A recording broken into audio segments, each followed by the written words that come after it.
நவீன உலகின் சக்கரங்களை சுழல வைக்கும் ஒரு சக்தி உண்டு என்றால் அது கச்சா எண்ணெய் தான்.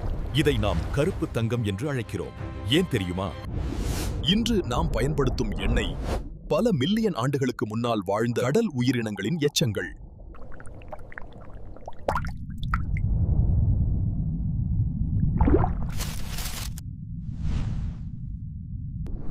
வெப்பமும் அழுத்தமும் சேர்ந்து அவற்றை மெல்ல மெல்ல திரவமாக மாற்றியுள்ளன.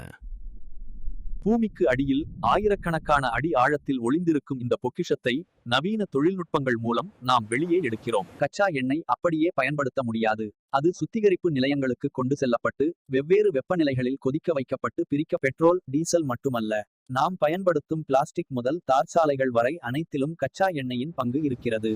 ஒரு நாட்டின் பொருளாதாரம் கச்சா எண்ணெயின் விலையை பொறுத்தே அமைகிறது. இது உலக அரசியலை தீர்மானிக்கும் ஒரு சக்தியாக உள்ளது. ஆனால் இது தீர்ந்து போகக்கூடிய ஒரு வளம். அதோடு சுற்றுச்சூழலையும் பாதிக்கிறது. எனவே பசுமை எரிசக்திக்கு மாறுவதே வருங்காலத்திற்கு நல்லது.